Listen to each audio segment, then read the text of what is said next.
Jaipur via Kota कृपया ध्यान आपो अहमदाबाद दिल्ली में आपका स्वागत Lucknow Junction. ನಿಲ್ದಾಣದ ಕಡೆಗೆ ಹೊರಟಿರುವವರೆಗೆ হায়দ্রাবাদ 50 এক্সপ্রেস পরবর্তী স্টেশন নেতাজি ভবন कृपया ध्यान दियो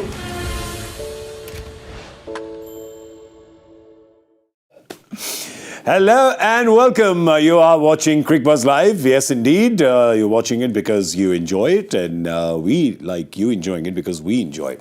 We enjoy you enjoying it, and we also enjoy each other's company, and we enjoy it a lot more when you join that company. This is why I shouldn't have so much coffee. It just makes my brain spin.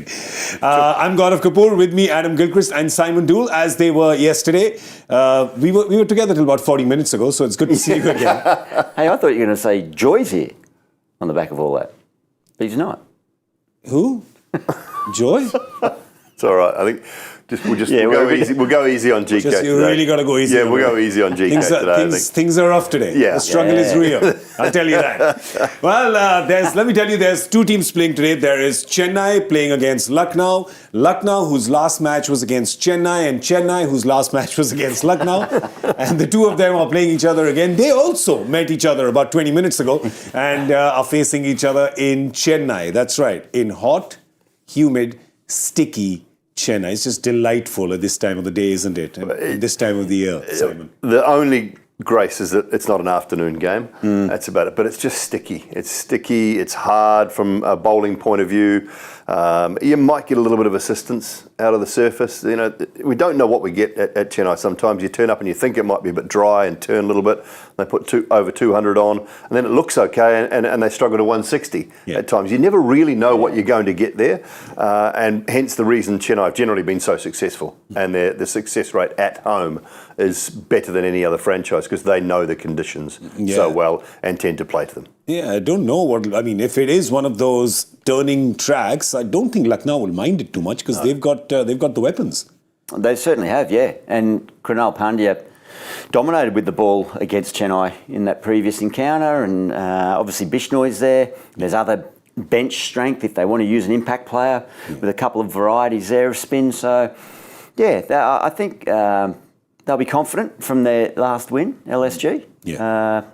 Did I just hear that the toss had gone up and they had won the toss? Yes, they had won the toss, and Chennai is going to be batting first. So they've put Chennai in. They're confident that they can chase whatever total is put up. We'll have a look at where they are on the points table to just explain to you the relevance of this game. You know, a win... Well, you know, while a win won't really change your fortune so much, I mean, they always do, but it probably won't change your position on the points table because join Hyderabad and Kolkata at 10. But what that team will end up doing is making a solid play for top two. And I think there's more to lose for the team that loses, right? Because then you're getting stuck. What happens is that you're at 8 games and you're 4-4, you're 50%, with more than half the table. Psychologically, that's not a good place to be. Well, it keeps Delhi in touch with whoever loses today. From that point of view, you think about only 2 points behind, you know, the fifth place Mumbai team and Mumbai. It keeps those teams in touch with whoever loses today, and it just means that fight for fourth is still real. Fourth or fifth, you know, around that area is still real for any of those teams as far as Mumbai and Delhi are concerned. I think so. You know, who's it more important for?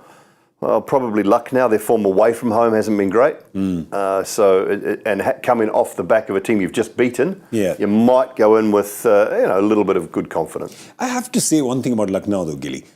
It's got great personnel, right?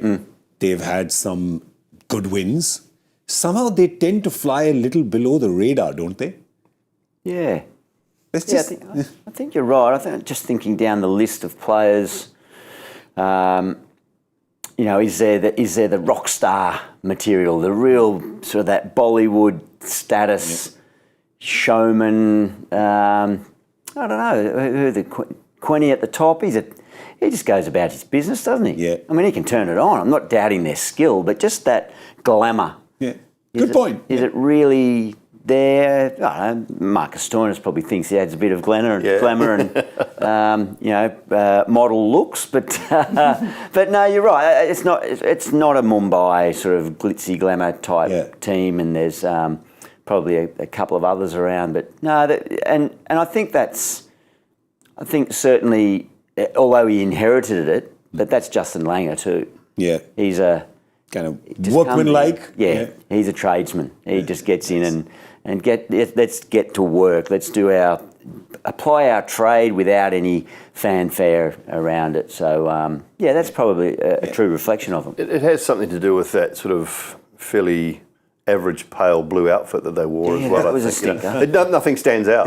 nothing stands out for them. I know it's a bold statement coming from he who wore the first year of Deccan Chargers outfit, but that wasn't a very good outfit one they had. No, it wasn't. So, but nothing just stands out. But they just go about their business, and they're a good side, as they all are in this competition. But it's just a bland nature of blue, isn't it, that doesn't really jump out at you. Yeah, it's also their performances, right? I mean, they've won games, but they haven't really blown anyone out of the water. I guess there's no, Hyderabad-esque 250. There's no running through the opposition. Well, they did run through Gujarat, actually, so that was pretty good there. So they're defending, the way they're chasing. Yeah. It's all solid.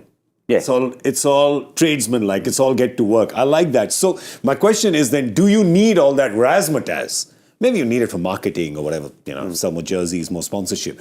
But when you're on the field, that's what you need. You need the 2 points, you need to win the game, and you need to not give yourself any stress. So there's only two sides that haven't gone for 200 in an innings from a bowling point of view. So they're one of only two sides in the tournament that hasn't conceded 200 yet. LSG. So the bowling unit's obviously working for them well. And when you're chasing less than 200 or your bowlers are doing that job, then you don't need a lot of that razzmatazz. You don't need those big power players as such. You like your KLs, your Quinton de Koks. They can get the job done for you. They've got power. There's no issue about that. Stoinis, Crunal's more than capable of finding boundaries down the bottom of the order. So they've got it, but I think the bowling unit's probably doing a very, very good job considering the fact that we've seen a lot of big scores in the tournament, and they're yet to concede anything more than anything over 200. So. Yeah, that's why they have been calling Rahul the defence minister, because he's been defending well. Not like that, not that defence, defending scores. Because that defence, we're actually not seeing this year, Gilly. Yeah. He's left that defence, thankfully, in his kit bag. Because he's scoring at the rate of knots, especially in the power play. Big starts for Lucknow. Yeah, before I refer to him, I just realised Nicky P probably adds a bit of swagger to the lineup, doesn't he? I've just gone through my mind that list now. Nicky Pooran, any West Indian in any team is going to add a bit of pizzazz and a bit of showmanship. But, fair enough, KL, real statement. He's leadership. That's what you want from your captain. To lead a franchise, to take all the experienced internationals with you, the young Indians, everything, just mash it all together and bring them all in one direction. And the best way to do that is make a statement with your tool of trade, and that is a cricket bat that he's wielding beautifully there. Look at that strike rate. The boundaries there are up, dot balls down. So that's just a terrific half a season. Yeah, it's a nice body of work to this point. And an opportunity to go again tonight against defending champions, hunting in away, as you mentioned, Dooley, away victories in this format, this competition are gold. So if you can pinch a couple of them and then build a body of work at home. So that's been fantastic. And all at a time where he would have been aware of all the discussion and focus around what is his role. Is he it's a bit like what we were talking about, Rohit, and him evolving as at a ripe old age, but evolving and learning to try and keep up with the more recent version of this format. And he, of course, gave us a lot of discussion points where there were rumours, all right? We don't know if they're real, but they said that he might come and bat in the middle order, he might not open, and of course we discussed it a lot, so but that doesn't matter. We don't care. Airtime's free. We're happy to discuss it. We're happier when KL Rahul bats in the position he wants to, which is good for his team, and that's what we were talking about yesterday, Dooley. Every player has to do what's good for their team, not thinking about, my future or where will it be in India consideration. you do what your franchise is paying you for, focus on the present and the tournament that's being played. Yeah, first and foremost, you're here to win a tournament. Yeah. And what comes off the back of that is you can't control that. All you can control is what you're doing in this tournament.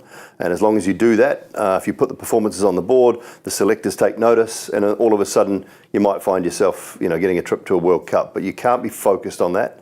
First and foremost, it's what does my team need? How do I win a tournament for my team, and what's best for my team? And as long as you're doing that, I think from a leadership and a captaincy point of view, then the rest will follow. Let's have a look at the teams today. It was Chennai, of course, who's batting first. And we've got news. Hang on, stop the press. There's a change in Chennai. What's this sun come out from the west today? Well, I should have known I was awake at that time. You would have seen it driving home. What, out for an early morning run, were you, mate? Yes, I was, exactly. Okay. Yeah. That's exactly why I was out at 6. So here it is. There's the one change. They don't do this. They don't do this. You know that they stick. We spoke about how Shane Watson, 2018 season, stuck with him. So, yes, I'm referring to no Rachin Ravindra. And we discussed exactly this last evening. And there it is. Rituraj Gaikwad, Ajinkya Rahane opening. Rahane had opened in a couple of matches. Captain had dropped to 3. So he's back to his regular position. So that works out well. Then there's Daryl Mitchell, Moeen Ali, Shivam Dubey. Ravindra Jadeja batted at 4 against Lucknow in the previous game in Lucknow. So he's come into some form as well. Got a 50 there. And of course, you've got the last minute Razmataz coming in at the end and finishing big. Young man, msdhoni. Then you have Deepak Chahar, Tushar, Deshpande, the Fizz, and Patirana. So, yeah, they've gone with... It's interesting, though, because they've replaced Rachin Ravindra with Daryl Mitchell. We also saw that Daryl Mitchell was marking his run-up, so he'd bowl. So that's interesting, because you've obviously seen a lot of him bowling. He's not a spinner, he's not a pacer. He's in between, but he's a wholehearted cricketer, Daryl Mitchell. He's had a terrific last 2.5 years with New Zealand, obviously in the Test arena, World Cup, the T20, more than useful, but he hasn't really set the tournament. He had good opportunities at the start of the tournament, hasn't set it alight. He's got power, but I just think he's finding himself a little bit mixed and in between what to do at certain times. I expect him to probably bat at 4. I think Moeen Ali, just for a left-handed option at 3. When you think about Moeen, Dubey and Ravi Jadeja, there's 3 lefties if they go with Mitchell at 3. Okay. So I think Moeen will probably bat at 3, Mitchell at 4, and then the 2 left-handers. But he offers you a little bit with the ball, particularly if it's slow. And he might bowl a few cutters and just work his way through. He only needs to bowl 1 or 2 overs. A bit like Dubey. If Dubey gets an opportunity, it's only a 1 or 2 over opportunity. It doesn't have to bowl 4 because they've got enough in that bowling lineup, but he just gives you an option. I would like to see Dubey bowling as well. Simon did tell us that he's been bowling in the nets. A lot of people have spotted him bowling in the nets for Chennai, but let's see if he gets a bowl in the game today. All right, with Lucknow, let's have a look at them. Lucknow are unchanged, so no surprise that they're going to be bowling first, and that's quite a solid bowling attack. It's also a nicely mixed bowling attack. So you've got Mohsin Khan, who's impressed both Dooley and Gilly here. Big, tall left-hander. Matt Henry from New Zealand, of course, who came into the last game in place of Shamar Joseph. Yash Thakur, the baby-faced assassin, so I like to call him. Ravi Bishnoi, Krunal Pandya. And of course, you can get overs from Deepak Hooda, you can get them from Marcus Stoinis, Badoni's bowled previously as well.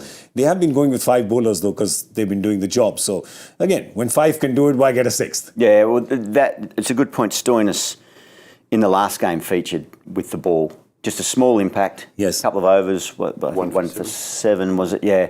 That just adds a nice rounding out to that. The 5 we saw on the right of screen. It's a very, very nicely balanced bowling lineup that's got a variety of options there, but to add someone like Stoinis in there, and he's really keen. There was a quote, wasn't there, where he said to KL, well, if you're not bowling me now, I'm not bowling for the next 4 games, something along those lines, or do I put the bowling in the kit bag for the tournament?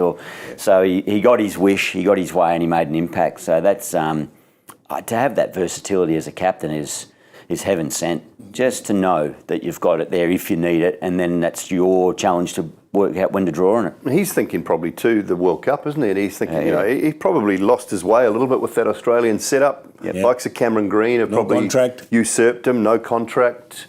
No Cricket Australia contract, that's and massive. said no to WA. Yeah. Oh. So free agent.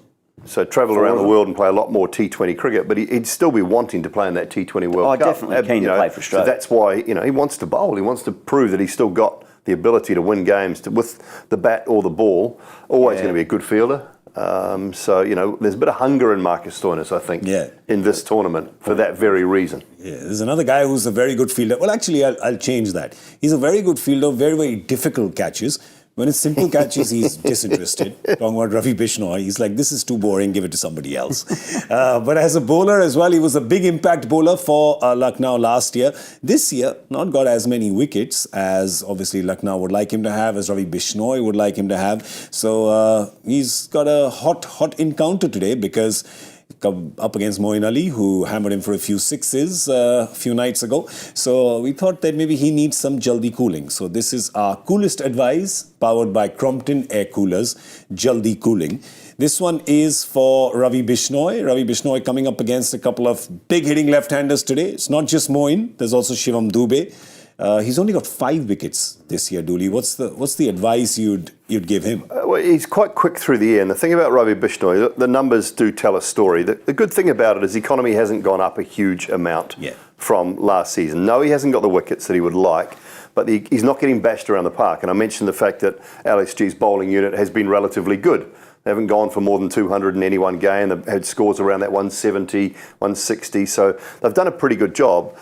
He's just not taking the wickets because he gets beyond the perpendicular, beyond, bowls sort of inside out over the top. He doesn't really turn the leg spinner much at all. You kind of, batters are playing him a lot more like an in-swinger now, a bit like what they used to do with Kumble on a flattish surface when it wasn't turning. You play him as almost a fast in-swinger. And so they're just getting the hang of him a little bit. To the lefties, his best option is probably to set a very strong offside field and just keep going quick and wide and make them drag it. Which is his natural delivery anyway. It is. So, I think if you think from a left-handed batting point of view, Gilly, if a guy's going quick and wide of you, you're really only going to get it to mid-wicket at best. So you can play without a square leg, play without a deep square leg. You can have a man for that little lap if they try and do that. But you can play with your square leg up inside the circle and not have 4 on the offside to all those big hitting left-handers and maybe just a wideish long on. And just see. And bowl that far outside off stump and keep going across them. That's good advice. Like Moeen got him the other day. I mean, he was hammering him over mid-wicket for those sixes because he was actually just playing into his arc, wasn't he? That's good advice. Yeah, I think the only way he can have an alternate approach to that one is to try and almost hit him on the ankle, which is not really a leg spinner. It's tough to do that, as opposed to a finger spinner can fire it and try to hit the base of leg stump or even outside, fraction outside leg and hit them in the foot or calf, whatever it is. But so it's hard to do. But it's risk reward again. Maybe he might want to take the Yuzi Chahal approach and say I'll spend a few to get some wickets. If it means going out and wide to Dubé, he might collar me a couple of times over for 6, such as the power. But he just might hit one straight up in the air too. It was a bit like Ashwin to Narayan. So there was strategy there. On any given day, someone's going to come out on top, typically. Maybe try to be the one to be that game changer. The good thing for him is he's got a left-handed batter as a coach, so I'm sure they've discussed those plans. Yeah, that's about where the similarities between Justin Langer and Shivam Dube end. He's twice as tall and twice as powerful. No, 10 times as powerful. Well, we've got some really powerful advice coming in, and there are winners for today. Let's bring them up on screen. These are the responses we got on social media. This is from Asif Ansari. Opening with Rahane not working for Chennai. They should come back to Rachin Gaikwad combo to give Chennai a solid start. And then Shivam Dube is enough to destroy the bowling and set the match in Chennai favour. Sorry, Asif. Not happening today. Good suggestion, but sorry about that. Sorry about that, buddy. But you have some goodies from Compton. That one aged well, Asif. Yeah. Maybe next year they'll listen to you. But we've got some goodies for you, so that'll help you feel better. This is from Ravina Vishal, again for Chennai. Bring up MS Dhoni in the batting order. He can hit big shots in the power play. In the power play, no less. Wow. Then Hunger Gaker should be in the playing 11. Geez, Dooley, how many times have we discussed this in the previous year? Daryl Mitchell should be replaced by Mitch Santner. So you're not happy with one Mitchell, you want the other Mitchell. Fair enough. I get it. One Mitch for the other. All right. Well, congratulations to both of you. We'll discuss that, of course, but congratulations because you won goodies. And all of you can also send in your advice for the teams that are playing. This is our coolest advice powered by Crompton Air Coolers, Jaldi Cooling. All right. There's actually a few things to unpack from there, right? One, of course, is msdhoni. Not in the power play. Control yourself. Right? Just he doesn't need field restrictions. No. Yeah, he doesn't. And also, does it happen though? I mean, Dooley is, he's been getting these runs. As a bowler, can sometimes the younger bowlers, the more inexperienced bowlers, can you just get overawed by the noise, the hype, and that just makes you miss your plan? Because he has got some lollipops, like it's his birthday. Yeah. A few of them. He can dispatch them, and that's good on him. But he has got some really in his arc. It's the pressure of bowling to those big players at the back end of an innings. And unless you've been in that situation, you'll find it very, very difficult. He's very intimidatory, MS, because he's got the reputation. The history is on his side. He's done it so often, like bowling to an Andre Russell. You know from a bowling point of view, if you miss your length by a little bit, and a little bit is, 6 inches. Yeah. 8 inches. If you miss your length by a little bit, you will sail out of the park. So that becomes the internal pressure from a bowling point of view. And the moment you get slightly tense and think, I've put it there rather than bowl it there, you'll get met. Yeah. And he does that to you. He intimidates bowlers time and time again because of that very reason. And he's talked so much about taking the game to the last over. All his life, all his life he's done it, But the bowler's under as much pressure in the last over. Look at Mitchell Starc. Look at Mitchell Starc last night. Or 2 nights ago, was it? Sorry. True. Now, to Karan Sharma. I mean, you wouldn't have thought Karan Sharma would have the wherewithal to hit Mitchell Starc out of the park 3 times. Yeah. You thought Starc should be getting those Yorkers right. But he's not quite bowling it there. Just trying to put it there and get it right. And when you do that, you're just slightly off, and you'll get met by anyone. So that's the pressure of bowling at that time, and that's the pressure that MS puts on batters, on bowlers. And it's not just him, it's that crowd, like the reception he's getting, no matter whether he plays at home or away, it's all the same for him. That can kind of throw you off a little as well. Yeah, that's a cauldron to be standing out in amongst. So it can happen at the top end of the order too. I mean, think of some of the other. I mean, imagine running in bowling to Viru, or Matty Hayden, or like those guys. That they're just going to have you under the hammer right from the start. So Adam Gilchrist, the mind game. I don't know if you've heard of him. It's going to come at you, and that's the thing. It does. You're like, if I don't get it right, I'm going to get met, and it can be. I mean, it's such a mental game. We had a little chat about this morning, didn't we? About the fact that it's an individual, it's a team game played by individuals. Yep. Because it's man on man. Yep. It is one on one, and he's trying to set the tone. As a batter, I'm trying to set the tone as a bowler, and really it's just me v him. That's how that's what it's like. But it's called a team sport. At times it's very lonely. And when you're bowling to msdhoni at the end, it can be very lonely because you're not just bowling to one guy, you're bowling to 50 or 60,000 people. And that's hard. That's like, that little gladiator arena. That's pretty intimidating. But of course, he's giving, the push in the end. You see that 255 strike rate. He's leading in terms of impact in the death overs for a batter. But he's not going to come up. Listen, we tease that he's a young man. He's not, right? Let's face it. He is on the wrong side of 40. And Stephen Fleming did actually make a statement. He addressed it because, yes, there is a popular public call because everybody loves him, wants to see more of him. But he's saying, Stephen Fleming has said other years he has had problems with his knee and he's sort of recovering from that, which is why there's only a certain amount of balls he can face. And I think everyone wants to see him longer, but that amount of time is right. So we need him for the tournament. In that 2-3 over cameo, he's owning that space. I love that last line because it is absolutely spot on. That is not a platitude. That's not a superlative. That is cold, hard fact. He's dealing in units of Dhoni. Units of Dhoni. 20 runs, 4 balls. He was the difference in that Mumbai game. He's come against Lucknow as well. Lucknow chased it down pretty easily, but what he came and did at the end there as well. So he's doing that. So don't be greedy. Sorry, we're good. Everyone as fans, we're good to see him there. But their problem is not in the end. Their problem is actually coming in the beginning because Chennai, as a team, were always dominating in the power play. This year, that has not happened. Is the reason because their opening partnership has been kind of different? They've broken it up because they never do that, or they're just getting good bowling, or they're just not getting it right. Like it's strange that their power plays are not as effective as they used to be. Can you see anything that you can point out? Yeah, well, I guess that part of that reasoning has resulted in today's change with Ravindra being left out. Yeah. So they've obviously felt that he's not come off. So, and of course that other, well, whether it was a forced change, but it was the option they went with when Jinx had the little strain in the calf. They thought, let's get him in there to open, try to do some damage with the field up. And what that did was push their most successful, most reliable batter in the last few years, who's been opening, and the consistent pillar around with which they've built totals.